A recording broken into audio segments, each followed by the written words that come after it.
Path. Got it. Okay. Hey, welcome to another edition, Sunday edition of just gaining wisdom, or I would say like acquiring knowledge and gaining wisdom. I think it's interesting because well, I didn't even have this prepared, but it's like I wonder if you guys even know what it means to be wise. I wonder, and I also wonder, is it within like children's capacity, like you guys, to actually to be able to gain wisdom? And then I started thinking this a long time ago. I read somewhere where it's like the accumulation of knowledge doesn't make you any wiser. Think about it. And actually having like lots of experience in life doesn't actually make you wiser. So what is it that makes people wise, right? Like you could read a million books, you could still not like have the same wisdom as like the monk or something. You could live like that, like maybe 100 years. Like you have like, you know, people who are like 60, 70, or 80 years old. Age doesn't determine wisdom. So what is it that determines wisdom, right? And I've come to this conclusion where it's like, it's one thing to acquire knowledge and to be told like, hey, this is X, Y, and Z. It's another thing for you guys, and myself included, to reflect upon the wisdom and ask yourself, like start asking yourself questions and then building like your knowledge base around that, right? The more that you get to question everything that you receive, that's how you develop wisdom. I don't know to what extent, like, you know, and that's just like the beginning of like my thought. Okay. So I mean, today I'm just going to talk very briefly about one of the three noble truths, because like the four noble truths, like to some extent, if you like sat through this lecture, you should know it. It's like one of the deep realization that the Buddha had, right? And so just a very quick story about, you know, in case you guys don't remember, because I always find that like every time I revisit this story about the Buddha, like and the beginnings of the Buddha, it's like just so fascinating. Like you have this like real person, right? He's this 29-year-old man. He's a prince of a kingdom. And it's crazy. It's like he has this entire kingdom to rule. He has a wife, he has a son, and like all the riches and pleasures and power available to him. So at this like ripe age of like 29, what does he decide to do? He's like, nope, I'm going to renounce everything I see. Why? Because he saw things that he's never seen before. How crazy is that? That like you know, growing up all the way up to 29, he's never seen a sick person. He's never seen an old person. He's never seen a dying person. You know, because they were hidden from him. And I mean, imagine if you've never seen that before, right? Your first time seeing somebody dying, or your first time seeing an old person, you would be in shock too. Like, how can this be? And so the first thing is like, it's fascinating. Like, how can anybody, like, you know, I even question like, can I do it? So that type of thing where it's like, you have all the power, all the money, all the everything in the world you can ever have. And then you decide one day, forget this. I actually don't want this. And people think, oh my gosh, this guy, he's so selfish, right? He left his wife and his son just to look for the truth. But I mean, it depends on how you frame things, right? Because what was he trying to get after? He was trying to like figure out like, how can I help mankind? How can I help the entire human race? Because he's seeing that everyone's dying, not dying, but like suffering from this affliction, which is like, you know, all of life, right? What's the solution to that?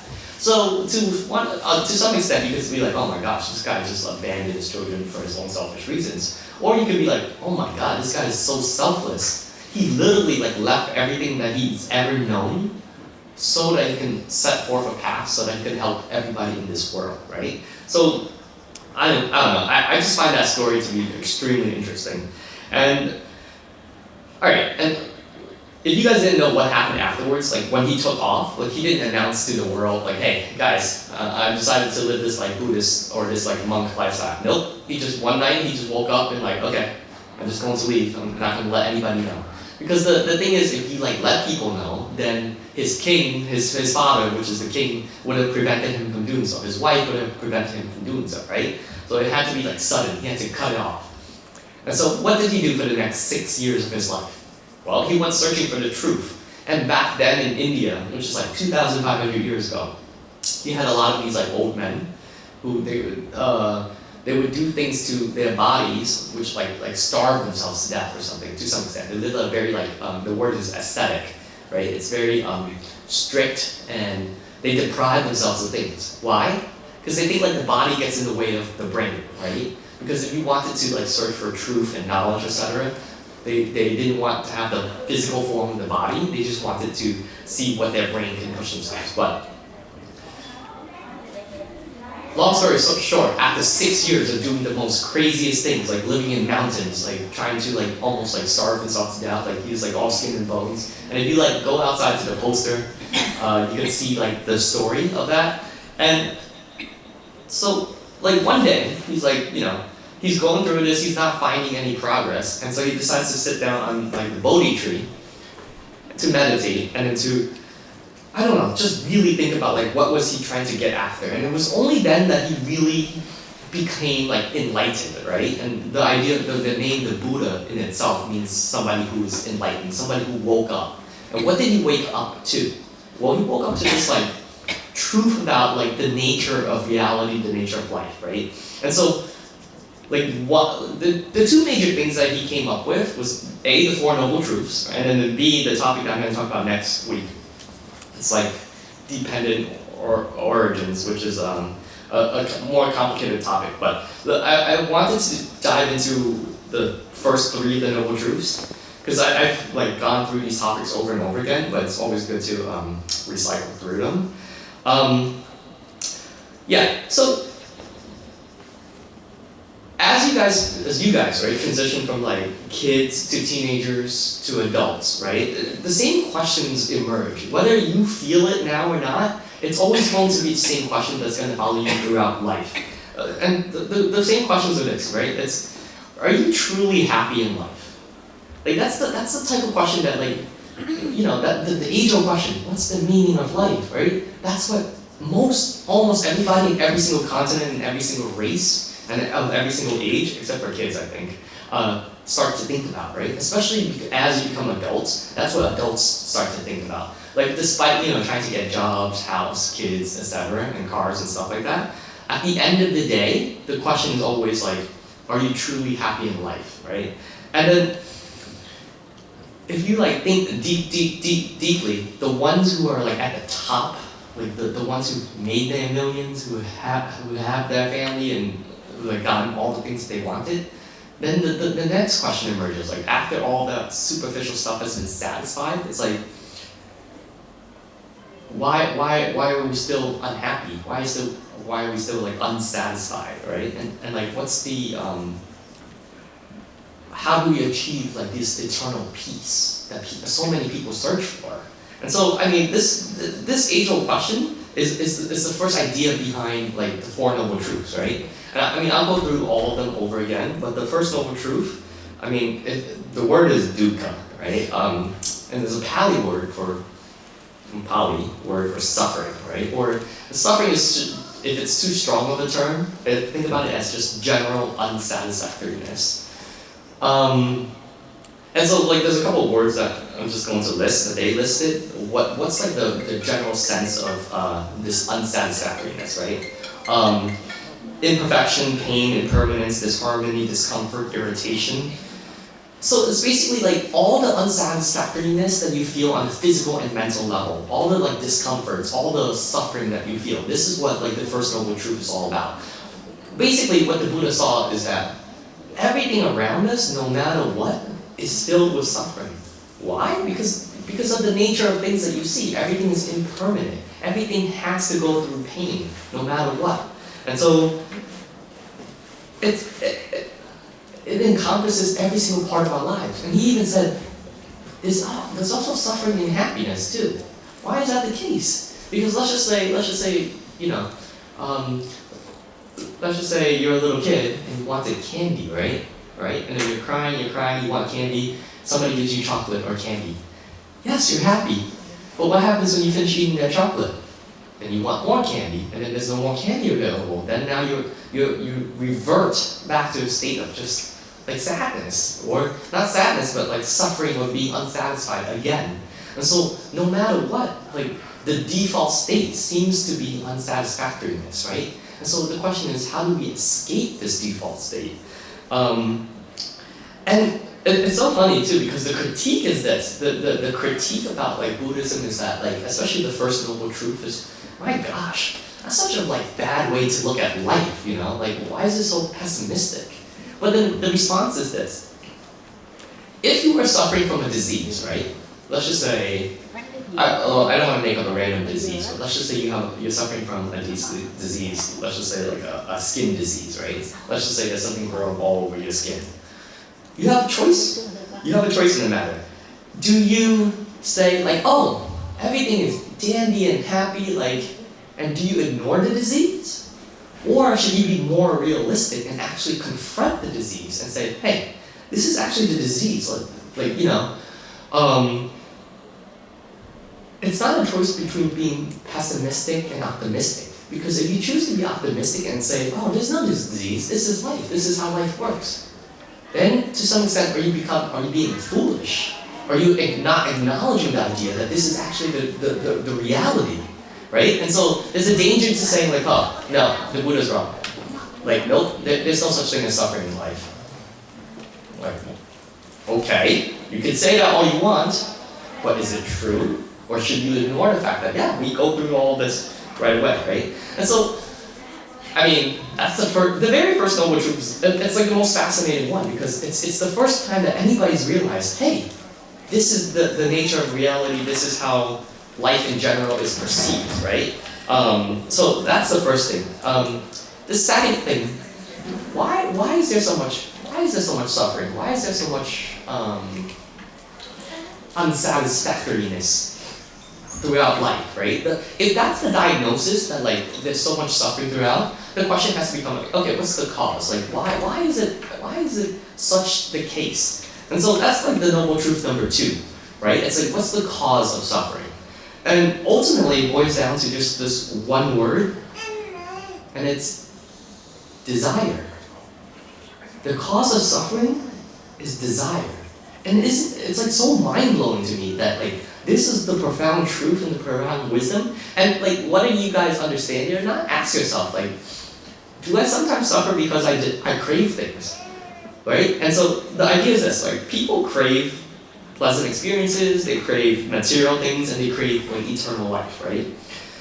And because we crave these things, like, you know, material things and like pleasant experiences, what does it lead us to do, right? Like, we become attached to things like sensual pleasures, wealth and power, ideas, views, opinions, concepts, and beliefs. And everything that we see, I mean, this is like very meta. It's like, and it's hard to explain, right? It's like, my challenge to you is, and this is like the development, this is the start of developing wisdom, can you step back from your life and look at your life and ask yourself, what are the things that I actually crave? What are the things I actually desire? Right? Like, can you see yourself, like, can you take the framework that I'm giving you and say, is what I'm saying making sense, right? And so, the idea is this. It says, like, craving is linked to ignorance, not seeing things as they really are, and failing to understand the reality of experience and life. And the way that I think about it is this. Can you imagine, like, all the bad news stories that you've ever seen? And you ask yourself, like, what's the source of all this, like, negativity, or like this bad, the bad things? Like, there's like robberies, there's like murders, there's like so many crazy things that you see in the news, right? So ask yourself, like, what are these activities actually motivated by?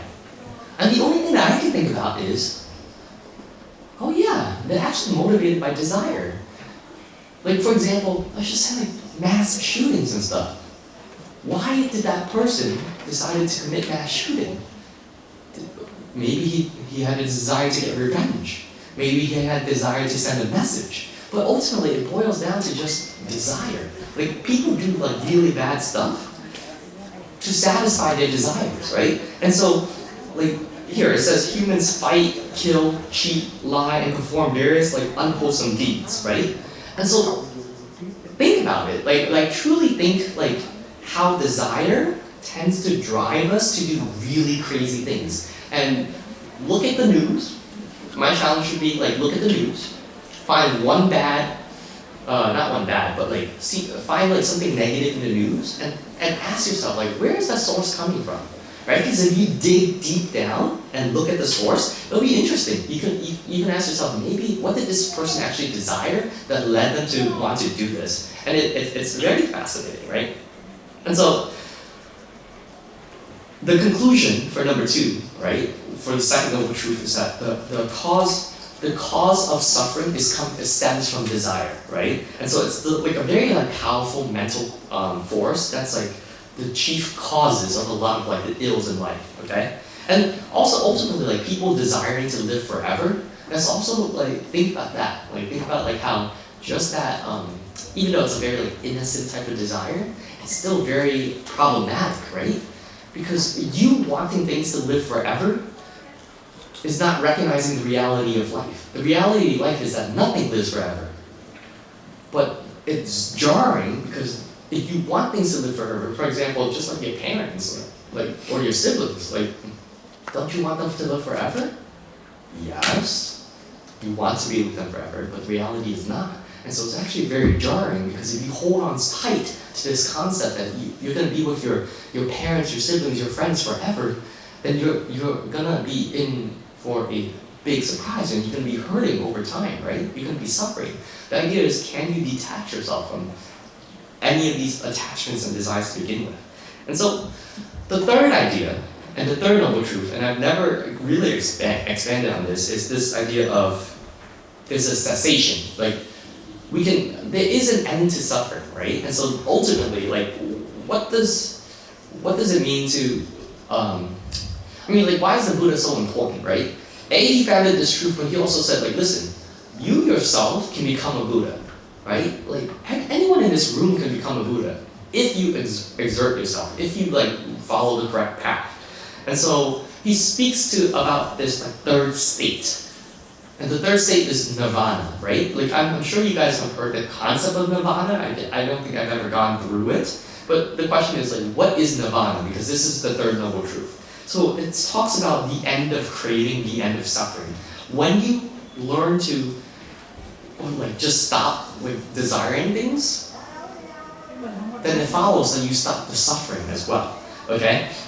So it's actually the final goal of Buddhism. Like, the goal is not, sure, the goal is to like develop compassion, to develop wisdom, but to what end, right? Like, why are you guys even sitting here? Like, why are you guys listening to my lecture? Like, ask yourself that, like, why are you here? And again, don't say because your parents made you, right? Because that's not then you're just wasting your time, right? Think carefully here. Like, okay, you're here to develop like knowledge, to develop wisdom, to develop compassion, but ultimately, why does everybody else follow Buddhism, right? It's so that they can get to this level, or at least this is a deeper understanding of it. You get to this level where like you achieve nirvana, so it's the end of suffering. But it's hard to define it, and I'll explain why towards the end. Like what is nirvana? Like, has anybody here ever experienced nirvana? Like, has any of the, it's like, what is it? But it's hard to tell you what nirvana is, it's easier to tell you what it's not.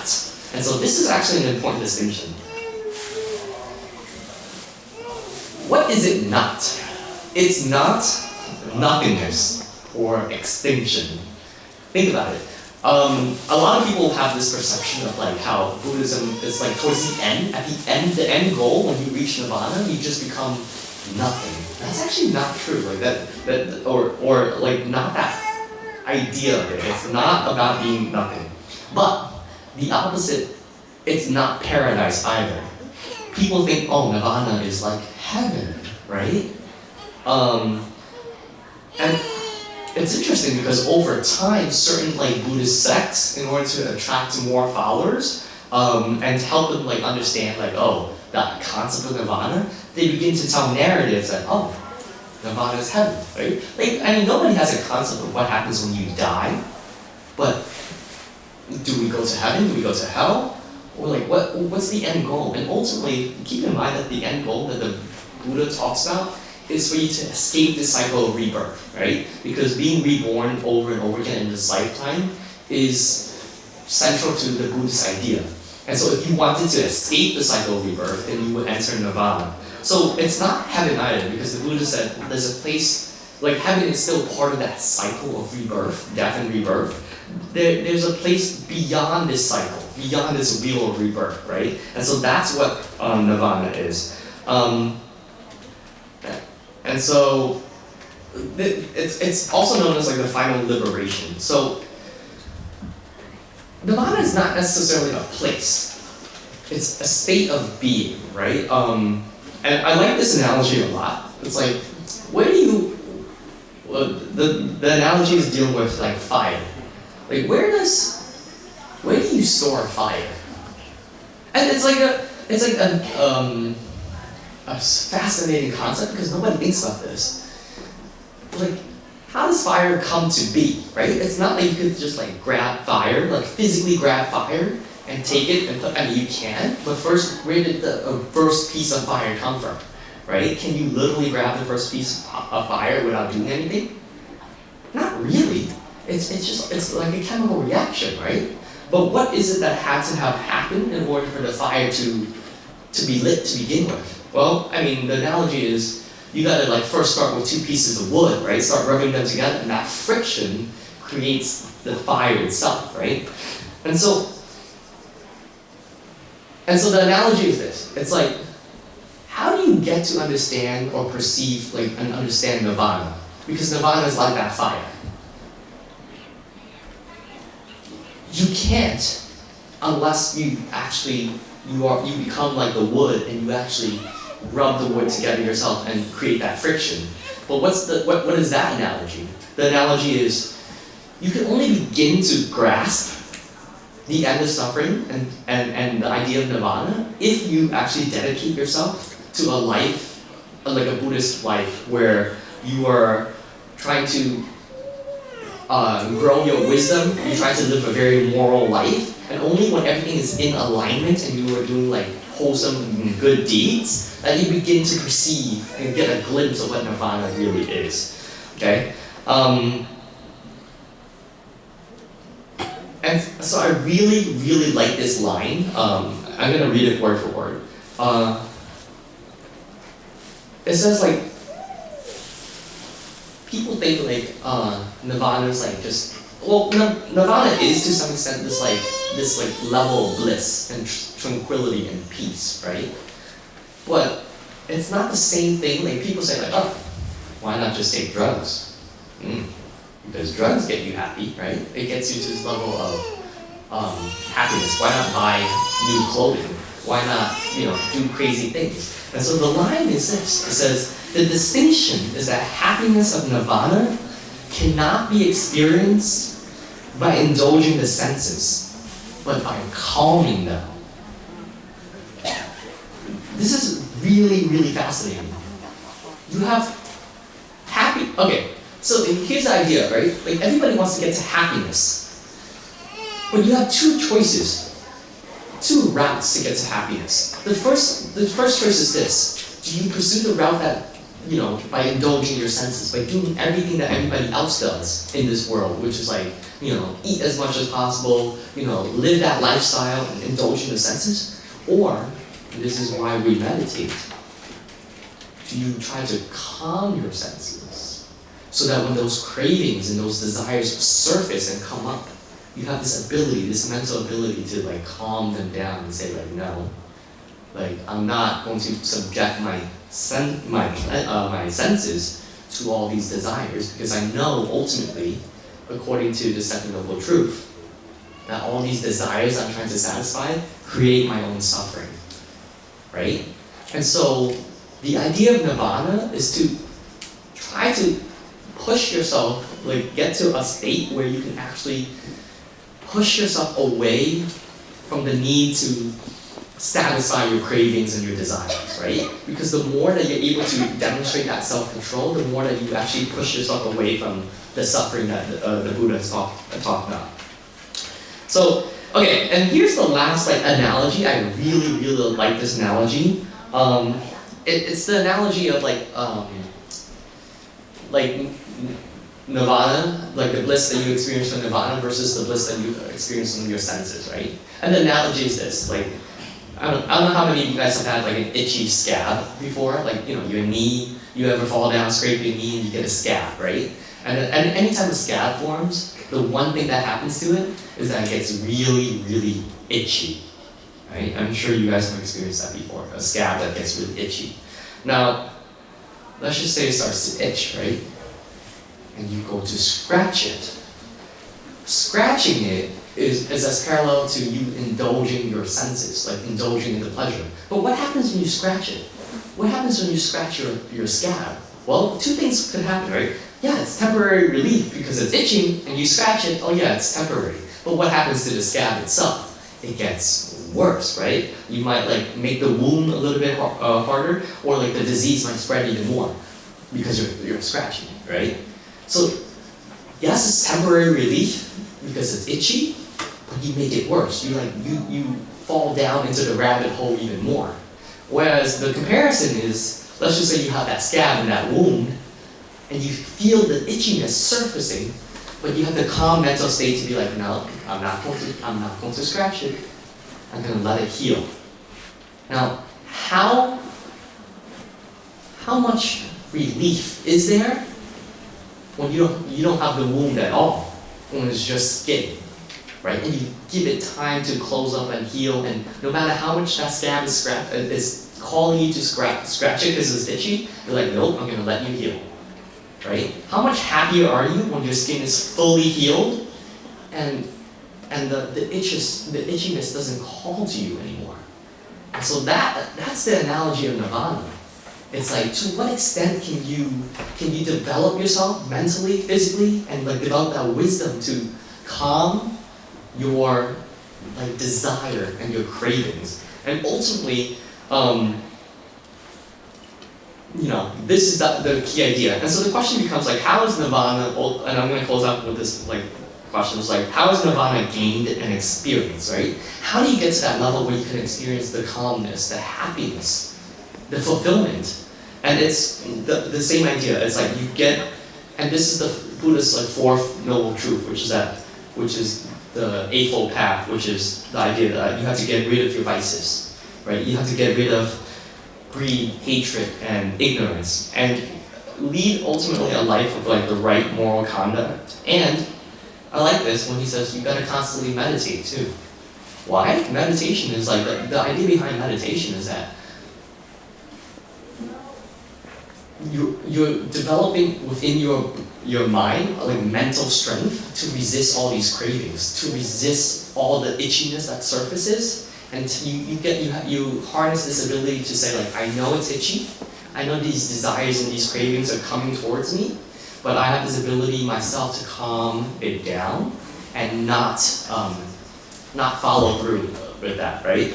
And so if you conduct your life in a moral path and constantly meditate, and through this active exertion of yourself, this is how you can truly free yourself. Otherwise, right, if you keep scratching your scab, you become almost endeared, or you're not in control anymore. The scab and the itchiness controls you, right? And so this is the same idea with the pleasures in life, right? Are you really in control of yourself? Let's just say if I put $1 million in front of you, and I say, you have the option of taking it or not. Or I don't know, if I put whatever the thing that you want the most in front of you, can you have ability to detach from it and understand that the reality is that that material thing is not actually, it's not going to lead to happiness or satisfactoriness, because once you get that, you're just going to want more. And so, can you free yourself from cravings and illusions, right? And that's ultimately the idea behind why we sit here, right? Why do we talk about this knowledge? Why are we trying to accumulate this wisdom? Because it's the idea that the same thing that the Buddha saw 2,500 years ago, that the ultimate truth, I wouldn't call it the ultimate truth, but the reality is that no matter what, the material things are always impermanent. And so it will never bring the level of satisfaction that you seek, right? And so the question becomes what is it that how can we get to that state where we are finally free from, we're able to extricate ourselves from the trappings of desire, right? And so, yeah, that is the end of my lecture. Thanks. And then next week I'll talk about the dependent origins, which is a more fascinating and complicated topic that also feeds into really central ideas about Buddhism, but it's highly complicated. So I don't know how to explain it, but yeah, next week, stay tuned for that. Thank you.